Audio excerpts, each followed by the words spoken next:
को चार्ज करे।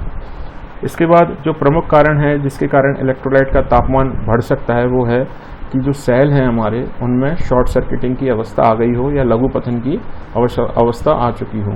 तो ऐसी स्थिति में हम बैटरी को सर्किट से बंद कर और प्रयास करेंगे कि शॉर्ट सर्किटिंग जो हो चुकी हो उसको हम दूर करें।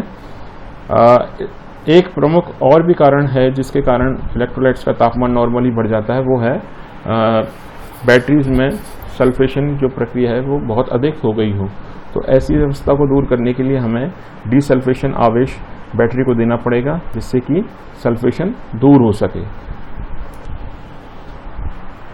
एक और महत्वपूर्ण दोष जो लेड एसिड स्टोरेज बैटरीज में हमें देखने को मिलता है वो है कि आवेशन के बाद जो इलेक्ट्रोलाइट है उसका जो विशिष्ट घनत्व होता है वो कम हो जाता है तथा गैसिंग नहीं होती है उसमें प्रॉपर। तो ये इसका प्रमुख जो कारण है इस अवस्था का वो ये है कि सेल जो हैं हमारे उनमें शॉर्ट सर्किटिंग की अवस्था आ गई हो। तो ऐसी स्थिति में इस शॉर्ट सर्किटिंग को दूर करने का हमें प्रयास करना चाहिए। हम शॉर्ट सर्किटिंग के लिए सेपरेटर्स को निकालकर सेल्स को अच्छी तरह से छड़ से साफ कर और उसके बाद सेलों को निकालकर अच्छी तरह से धोएंगे। उसके बाद प्रॉपरली उसको सुखाकर, और अगर हमारी प्लेट्स ख़राब हो गई हैं तो हम उन प्लेट्स को बदलकर इस कमी को दूर कर सकते हैं। और हमारा जो इलेक्ट्रोलाइट है उसका अगर विशिष्ट घनत्व मान कम है तो उसमें हम प्रॉपर आपेक्षिक घनत्व का इलेक्ट्रोलाइट मिलाकर इस कमी को हम दूर कर सकते हैं। प्रमुख दोष जो ज़्यादातर लेड एसिड स्टोरेज बैटरीज में देखने को मिलता है वो है जो इलेक्ट्रोलाइट हमारा होता है वो असामान्य रंग का हो गया हो, या सेल जो हैं हमारे उनके नीचे कंटेनर्स में तलछट जमा हो गया हो। तो इसका जो प्रमुख कारण है वो ये है कि जो प्लेट से जो सक्रिय पदार्थ है वो हटकर और नीचे तलछट के रूप में जमा हो गया हो। ऐसी अवस्था में हम बैटरी को प्रॉपरली उसका ओवरहॉलिंग करते समय खोलेंगे, प्रॉपरली तलछट को हटाएंगे और बैटरी को तलछट हटाने के बाद प्रॉपरली उसमें इलेक्ट्रोलाइट भरने के बाद बैटरी को सामान्य धारा से आवश्यक करेंगे और प्रॉपरली 2 घंटे तक आवश्यक करने के बाद प्रत्येक 8 घंटे में उसका विसर्जन करेंगे जिससे कि बैटरी प्रॉपरली वर्क करने लग जाए। ट्रबल शूटिंग करते समय एक अन्य प्रकार का दोष जो लेड एसिड स्टोरेज बैटरीज में नॉर्मली देखने को मिलता है वो है कि जब हम बैटरी को चार्ज करते हैं तो उस समय जो गैस डेवलप होती है बैटरी में वो अधिक हो रही हो। तो नॉर्मली इसका जो प्रमुख कारण है वो है सल्फेशन होना प्लेट्स का, या हमारी जो चार्जिंग करंट है वो उसका मान बहुत अधिक है, या जो हमारा आवेशन है वो बहुत कम तापमान पर हो रहा है। तो यदि हमारा सल्फेशन के कारण ये प्रॉब्लम क्रिएट हो रही है तो हम डीसल्फेशन आवेश देकर इस प्रॉब्लम को दूर कर सकते हैं।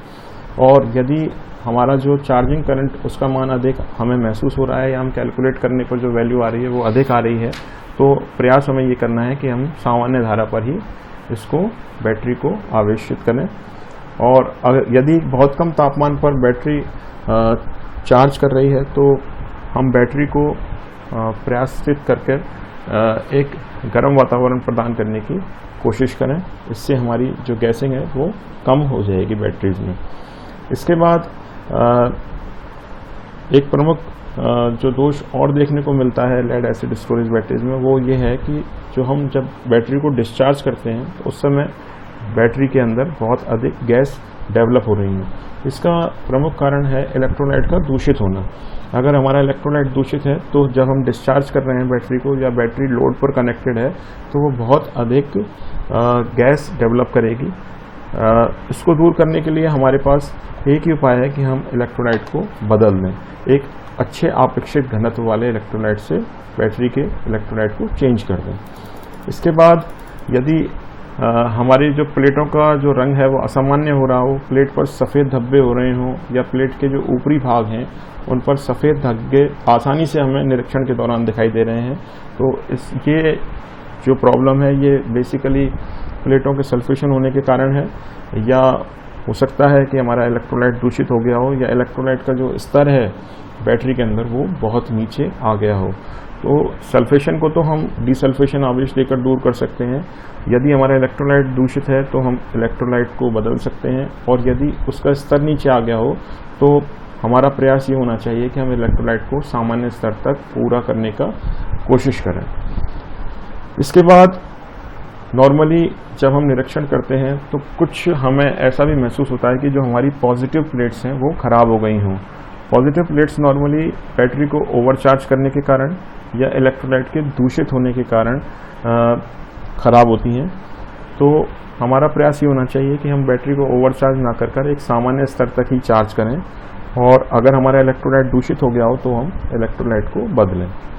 इसके बाद कई बार ऐसा भी देखने को मिलता है कि जो बैटरी के जो टर्मिनल्स हैं वो पूर्ण रूपेण खराब हो चुके हों।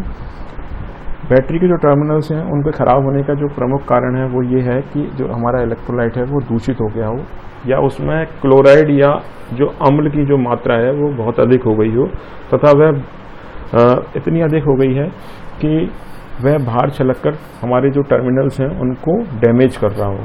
तो इसका प्रमुख उपाय है कि हम टर्मिनल्स को साफ़ करें तथा उन पर प्रॉपरली ग्रीस लगाएं, और अगर हमारी आवश्यकता है तो हम इलेक्ट्रोलाइट को भी बदलें और एक प्रॉपर अपेक्षित घनत्व का इलेक्ट्रोलाइट बैटरी के कंटेनर के अंदर डालें।